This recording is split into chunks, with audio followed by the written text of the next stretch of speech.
My name is Dr. Taya Tadeus Camp. I'm a 1994 graduate of North Haven High School. As one who attended all 12 years of schooling in this town, I have a substantiated interest in the debate over the proposed name change of our mascot. Perhaps those who are Indian may have an even weightier opinion with regards to this petition. So if you'd indulge me a moment, I'll explain my background. I'm a direct descendant of the mascot, the first Aymara Indian to lead a significant and successful rebellion against the Spanish in what is now Bolivia. From Qatari onwards, my family fought vigorously for Indian rights, incurring unimaginable suffering along the way. My great-grandmother, Alejandra Reinaga, was sentenced to witness the dismemberment of her infant son for her participation in one notable uprising.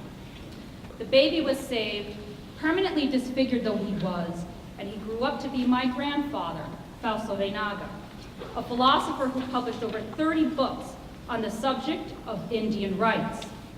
He, like many of my family, endured much torture by members of the ruling class, atrocities that included the rapes and murders of his two sisters, Rufina and Tomasina. Fausto's wife, my grandmother Delfina, was imprisoned at age 67 and was brutally tortured and beaten.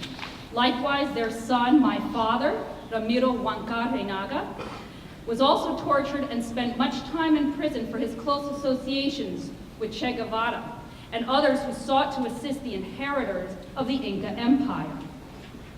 I convey all of this to underline my personal investment in the matter of Indian rights and to say that if anyone in North Haven might be offended by this moniker, by this mascot, it might be me, and I am not.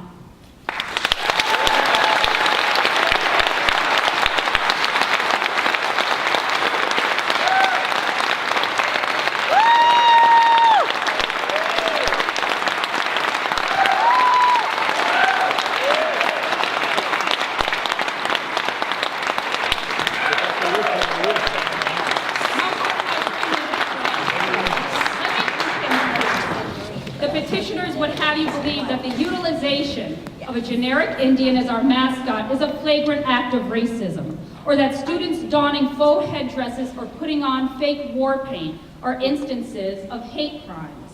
But the most the petitioners can cite is some vague sense of offense.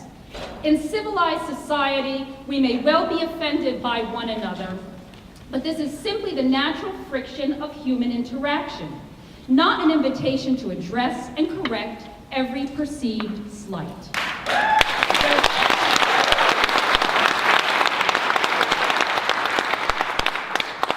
Their discomfort with the term does not translate into North Haven's collective discomfort and a moral imperative to change our mascot.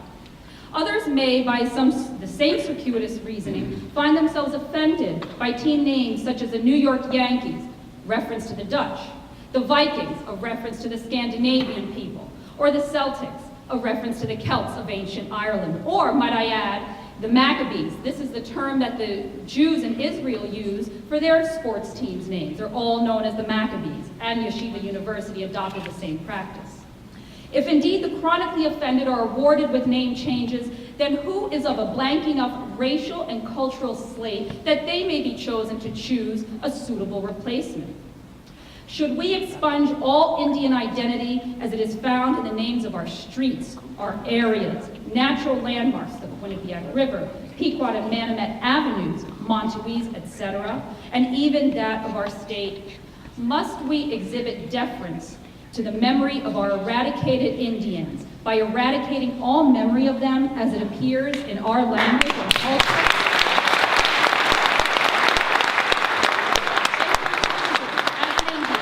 I suggest that the signatories appease their white guilt in more productive ways, such as taking up collections for the American Indian College Fund, or facilitating outreach activities that may advance the mission of the Bureau of Indian Affairs. Thank you.